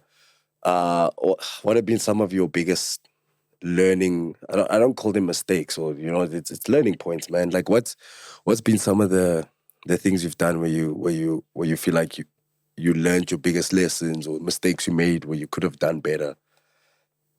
I mean, it happened on not really the beginning stages of everything. There's guys that I started working with, like I started this whole thing with, that could have had a more active role in sort of my come up, and it was probably on me to kind of make sure that happens, and so there's that, right? There could have been like so basically handing over the reins to someone else and trusting that they'd do best for you. Yes. And be it, because we did that with sort of TLT as rapping, because we've been rapping for a while, but not so much with the guys that I started with, like say Mkolo or Donna who played Fruity Loops, right? Oh, I see. You know what I'm saying? Yeah. And in retrospect, I mean, it's not like I said, yo, I'm gone. Donna literally quit on me, right? Because when we were rapping, he was like, he was the hype man, because we had hype men back then. Yeah. He was a hype man. And one day, Mangsuwe looked shit, and except Donna, let's have slick as well, so spanner whoop. That boy has via dog. Ay, mina sengishapi lento. But ukuhlala phansi udayiding uzothenga amabhiya. But Donna said, I'm not going. I'm done. And he literally quit on that day. So it's not like things that I go, oh, you forgot niggas or what, right? It's really just, it would have been much more special, right? Had it been. And then also later on, as you kind of go, there's this thing that is, when you're signing things and putting things into contracts. Eish, dog, this is exactly why I'm bringing up this question. Because there's been so many dope things that we have done and have to almost look back at with a little bit of shame because, there was no right due diligence on the right way to do it. You know what I mean? And had there been, we could have done so much more with that stuff, or so much more with whatever content, so much more with, we did the Hangover tour. Nobody knows and nobody has seen that because we just literally left in the beginning of December, came back the beginning of Jan, right? This is myself and Cash Time Fam at the time, with Cash and La Vida. And we're literally just driving around doing shows and literally on tour, right? And that sounds like it. Already, you haven't even told me what it is, but it sounds dope. And nobody knows about this thing because there's things maybe we haven't spoken about or haven't done right, and this, that, and the third. But we good. I mean, at least as far as getting along is concerned. But yeah, so the biggest thing would be for me, contracts and blatantly knowing or saying what's expected from this, or what does it mean now that we're working together? What does it mean now that we're doing this together? What does it mean now that we're not? You know what I'm saying? So those type of things. Understanding the fine print. Understanding and know. Yeah, but the understanding. Having it was we didn't have it. We didn't have it. We just said, I got you. I bet. That's what they say now, right? I bet. We asked this, dog, because there's a lot of cheese boys and cheese girls who watch, who might find themselves at the start of their careers. Do they trying to do what you do? Some of them might be into it, they're on the come up, what. Some of them are starting to make it and they're being approached with certain things. So what advice would you have for them, dog? Get the paperwork strong. I always try to refrain from advice in terms of where to turn or which turn to make, because I feel like the destinations will always be different. My stories are not the same as maybe Muntokala no, because like I said, I had to put songs on a CD, which was a thing called a demo, Yeah. and then send it, and then not send it, and then go deliver it to Hand, Flickr and by hand. Max by hand. Yeah. You know, right now you don't need to go through that process. So my advice would be, you know, as in record it demo, boy, which is terrible advice right now. You know what I'm saying? But from a contractual point of view, though, because I think this is a recurring thing in music. You know, you think it even happened before to you it happened 16 with years? me and or with us, it was something that was there. But it's almost like our phone. You know Yes. what I'm saying? Like Yes. And there's always this sort of, it's not gonna happen to me. It can't be me. Yeah, I was can't about to be say. me. Yeah. Come on, how? No way. I trust the people around me. Exactly. I trust myself. Yeah. Like, you know. But yeah, so get that sorted in whatever way. Put some knowledge in your head just about what it means when you start working with people, because that's always the trap, right? That's Hispanic talk, you know? And you don't really know what that is. Just get the work out. And when there's results from that work, Now there's that confusion with you. So I'm or ngoba, you know? Yeah. And so I'd say get the paperwork out, and in terms of just the music in itself, I don't know. You need to be able to love it. You know, I've been here 16 years, and the only reason I've stayed 16 years was because of my love for it. Yeah. But at least even more important than that, I think you need to be good at it. You know, you need to work at it until you're good at it. You can't be here for 16 years and expect everyone to go, wow, that's amazing, when you've been, you know, playing around for 16 years and there's no improvement, there's no dopeness, and so you need to put in work into that. You need to practice this thing every day. You need to go in it. You know? So you practice, you know. I mean, the microphone shield, you know. You know, that was my performance. Would it sometimes touch your mouth by mistake? Mangala so white. yeah, yo, this dog is hungry, yo. Have you ever tasted it, the shield? Titi. Why? No, like by mistake. Yeah, then you taste it. It's like dry. I think really that's the slogan. Or something like that. At which point does the roll-on? What? No, like if you've never tasted roll-on. Never tasted. How accidental was this? How far? I was singing my favorite song with the open roll-on. Which song? Why is it open? 50 Cent, eh? Why is the roll-on open? It was open, man. So I'm singing. Guys, episode. No, but I know a lot about episode. Shield. You must watch Ngud, the video, where I'm wearing a vest. Yes. You know, the Who, yeah. Bro, you had the Who on I know it the lets vest. you go. It lets you go. Like that 48 hour, hey, sometimes. Yeah, sometimes It's 27. shows. I need to talk to you about something, right? Yeah. Dog, rappers are out here rocking sneaker deals and putting on sneakers and whatnot. People don't know how long you've been in the game, nigga. So, Robert and I are part of this online campaign, which is for Clarifor, right? Yeah. They're like internet security. Yeah. So the guys' names are Patrick and Patrick. Yeah. And we're all about like how to protect your stuff, you know, your how you move digitally, protect your database, files, your accounts. PDFs, protect you from phishing, all this stuff, right? And that's what Clariform does. They're the cybersecurity guys to be reckoned with, right? Please, actually. And we have an outfit that we wear. Yeah. We have an outfit that we rock, right? Zubidubi. Awuvulele bag ntwana. Hayibo. Ukhiphe ibhathi. So my security guy, Patrick, this is the shoe he rocks. Hated this shoe. Ntwana, talk to me about Let's go. these shoes here, they say It's a Kwesta. worker's shoe, this one. Kwesta. You can see it's a worker's shoe, this one. Hey, Doc, you're right. The people are talking about, yo, we got sneaker deals. This was, you know. You were like, forget. Have you ever seen me wearing it? You ever saw me wearing it? No, man, but shout out. It was like such a dope deal, but, you know, I didn't get to design it, so it fits. It's nice that for the purpose that you want to use it for. Dog, so Does the job. It does the job. It does the job. I've had these since they came out, dog. I've had these since they came out, and every There were other variations. I don't know how many mbuzis I've put down with this. So no, serious dog. Whenever there's a msebenzi at home, Could be a rapper. Putting boozes down with Kwesta's kids. yes, overall, Mamela. Done. Done, dog. What were they called? The Kwesta action. The Jakars. God, and they did have a name. Yeah. Kanda Kanda. Shout out to Urban Arts. They did that. They did have a name. I just forgot what they were. But I always was almost always. Where these mafunuk wisimbuzi. These are called umthetsa uvumi. My condition was that if we continue and things like that, and we're having the conversations, like I'd like to be part of the designs, and it was like, okay, you'll be part of the design, and then we just never continued with the things. You know?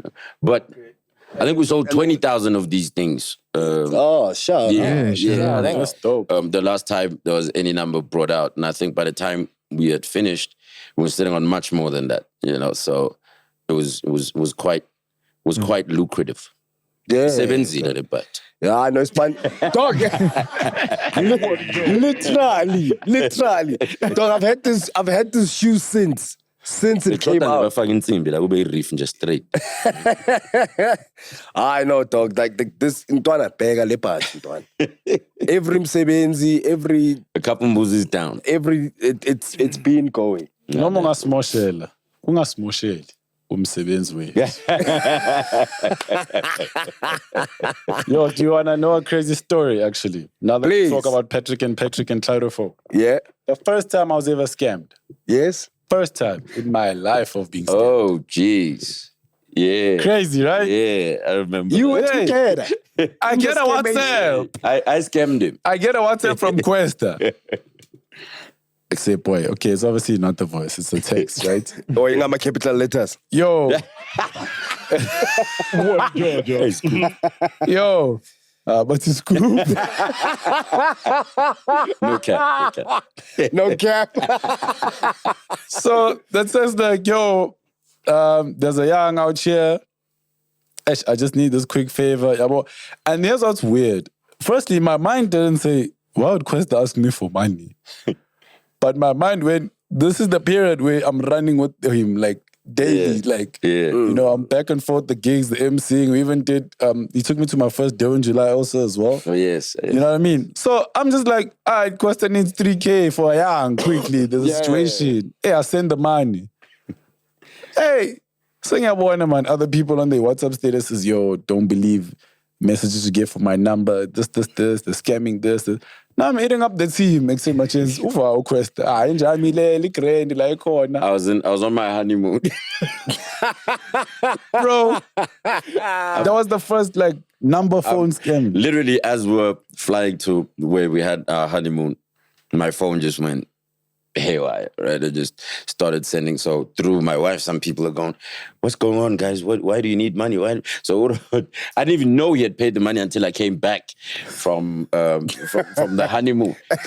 I'm like, okay, phone number so tilang amangbo. No robot. Hey, dog. I didn't put it like that. But it's like, when you heard the story, like, oh, it was a scam, huh? You know, I was like, hey, dog, it was. So now I was always caught in this position with, or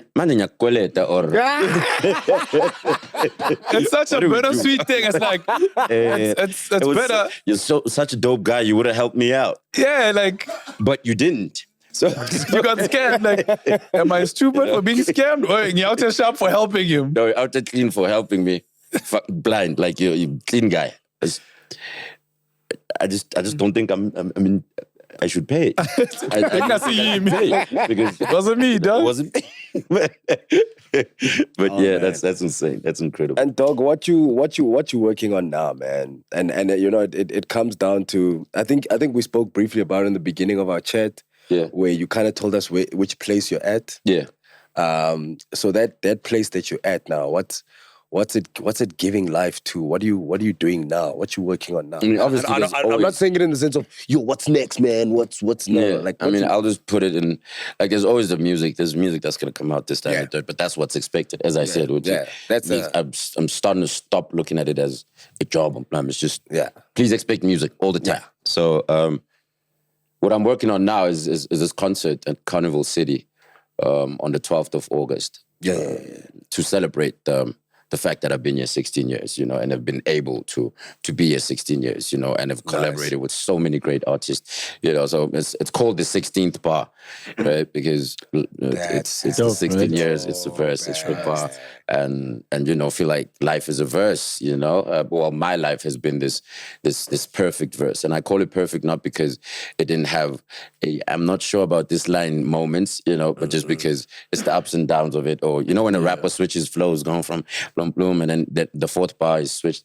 That is how I look at, you know, the ups, the downs, and this, you know, and yeah, so that. But, you know, having been here 16 years and celebrating it in the best way I know how, you know, by almost showcasing or reliving some of these moments for the past 16 years, you know. And it's not only, I'm going to do what's hot, you know, I'm going to do what... I'm literally taking people on the journey from where everything started to where everything is now, you know. And it's a tough job to be able to try and fit in 16 years into a concert, night, right? Yeah, into one night. But that's what we're doing. And also, it's not just going to be, let's go there and watch Kwesta perform for 3 hours. You know, it's also like everyone that I've collaborated with, you know, from everyone that you can think of. You know, if I think the last time we were working on the music, no, I'm not going to do 3 hours. That's too long. But the last time we were working on the music, it was around that time, you know, and we had so many songs. But that's how many songs, and how, you know, and some of the stuff even I forget. I go, oh, we did that, didn't we? You know, you know, that might be a dope piece for the performance, you know.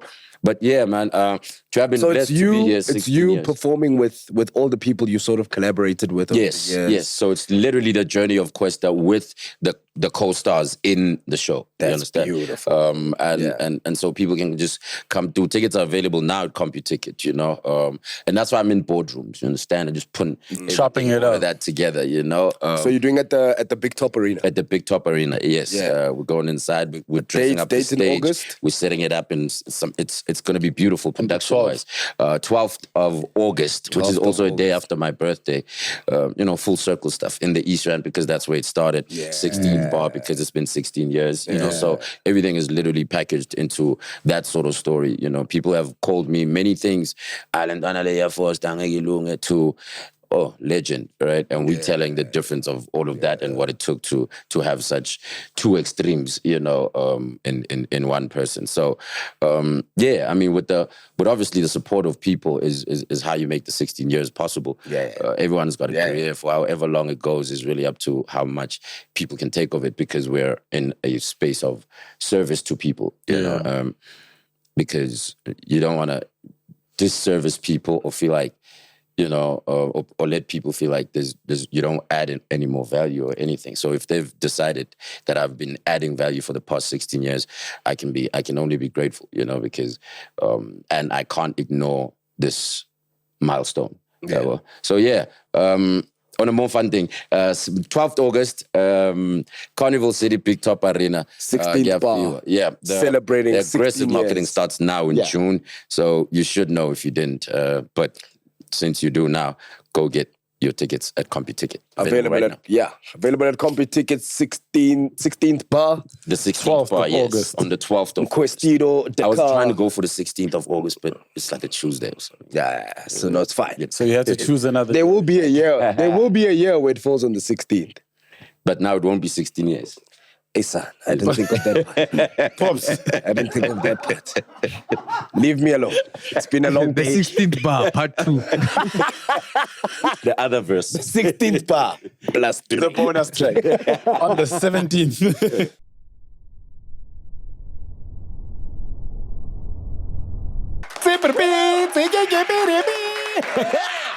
Welcome to Who Knows Mpopop's Best? This is a game show to see who knows Mpopop's best. Points are included. Winners win prizes. And that's how the show works. Bing, bing.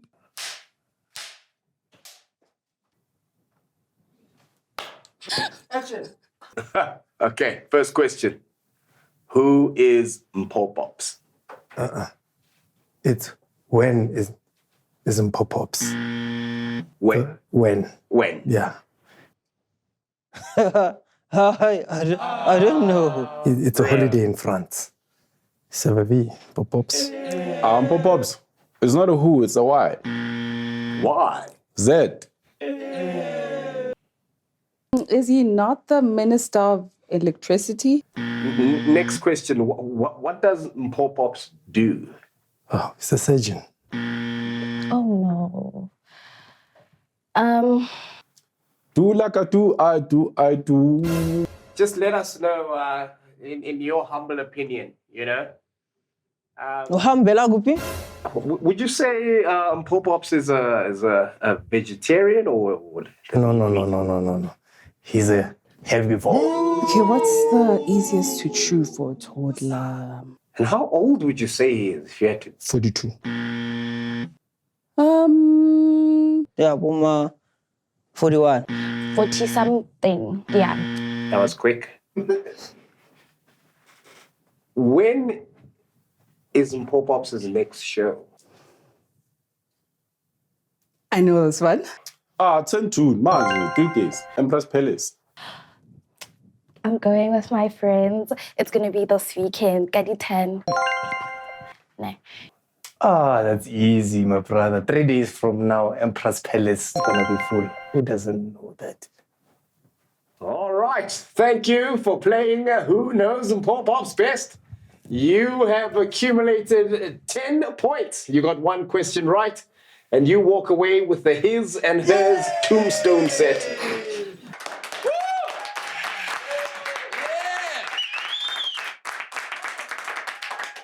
And that's it from Who Knows Pop-ups Best. See you this Saturday, 10th of June, Empress Palace. Tickets are available at Kamp Ticket. T's and C's apply. There are none. There are no terms and conditions. Just come there.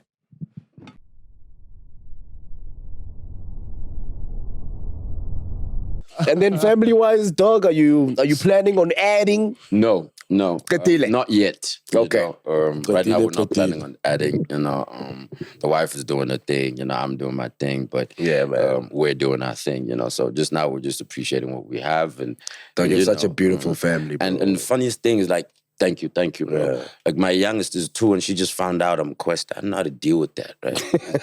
It's like Smubaba. You see what I'm? Who are Stuff you? is generational, bro. So it's like a crash. Oh, man, pass a crash. I've always stressed a crash right. Hey, as well as J Tamalax. Oh, one thing just is Plomel and Jin.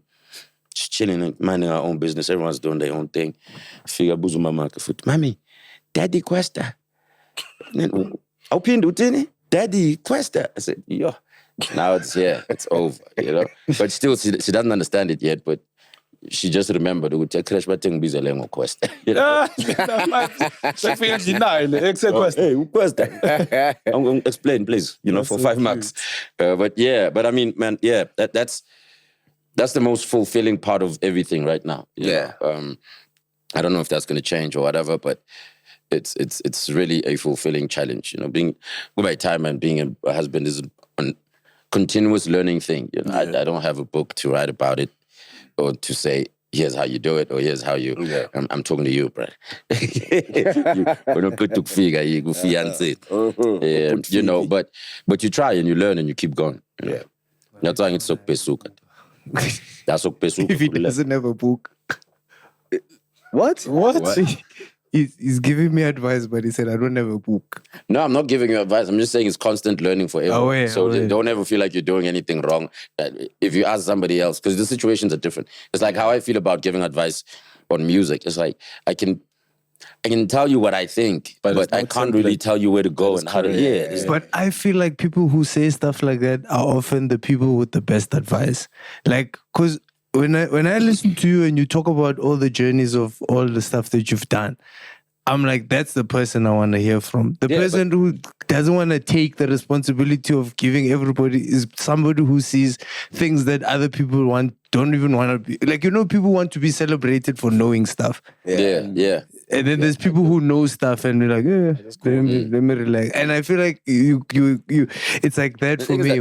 Some of the lessons are in the mistakes. So if I stop you from making the mistakes, You'll never learn. And get you into doing what I think, then I've kind of stopped. So my advice is then make mistakes. God didn't make mistakes. That's real, bro. That's real, ladies and gentlemen. 16 years of Kwesta, 8 years of his deep voice. Ladies and gentlemen.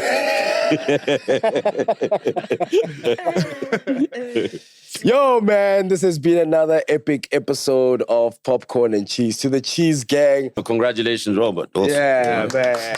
Congratulations, Robot Boy. Welcome back from Spain. Also, man, don't forget the next person celebrating his birthday is Kwesta, who's on the 11th of August. So show your support by getting your tickets on for the 12th, 16th bar. DJ, I'm recording, my dog. I was going to play a song. And on that note, watch out for people that are disturbing you while recording. You know, this guy's been calling me the whole time. I'm he's thinking this guy's going to become insane. He's the one that called me too. He's like, you must tell Pops. I'm like, how am I going to tell him? No. Bro, let me tell you, I've been watching you do this. I'm thinking you saying, yo, hurry up with the answer. No, I'm thinking. My phone down. I get to swear, bro. I'm like, I washing up and I just this nigga's about to transform into some popcorn. Yo, man. Yeah, so don't forget 16th bar, 12th of August. Yes, you can follow Kwesta on all his social media platforms at Kwesta the Car. Everywhere. Yes, and then, of course, ladies and gentlemen, 30 July is where we celebrate 1 million subscribers. I think we're currently maybe on like 960. We're getting there. Yeah, we're getting there. So click like, subscribe, hit that notification bell. We are Popcorn and Cheese. Ladies and gentlemen, today we got to chill with greatness. Inja Game, the one and only, formerly known as Shorty Skills. Became Quest, and then he became a star. Kwesta. Ladies and gentlemen, from me, the corn that pops. And the cheese that's great. We are Robo Pops. And we're out. Hey. Popcorn and cheese. Wow. Before we go. We're not so out. Where's Ghosty? Okay, bring the black one. Bring the black one. Before we go. So because Pops and I are from the South. So we're from the South. You're old enough to remember this. Remember people from the South. Oh, yeah, people from the South. Yeah. Oh, there's a MacG. Yeah, trust. Remember. So this is us, dog. You know, we boys from the South, we grew up in the South, you know. You're an East Side boy, we South boy. So from us to you, man. The popcorn and cheese about appreciation. You know, we fake studio there, Malkatele, Urelex Guyo, Ulale Guyo. Popcorn and cheese. That's for everybody that was sleeping on you for 6 years. Shout out. Bye. Shout out to Streaming Studios. Big thank you to our food supplier, Seafood Harbor, Sidlile, Sidkwele, Right. Thank you to this guy's calling me. DJ Marambizi. DJ. I have a career, DJ. DJ, I'm on the podcast live. You are live on the podcast. I'm gonna put you on the speaker. Put me on speaker. Hey, what up, DJ? DJ. That's Kwesta. Kwesta saying hi to you. The man who's interviewing you disturbing.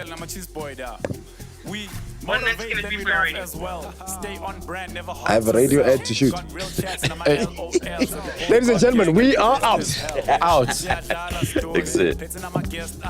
Jim John. You and my bundles, not of choice. It's some pops and robot boys. Popcorn and cheese. Popcorn and cheese. Popcorn and cheese. Popcorn and cheese.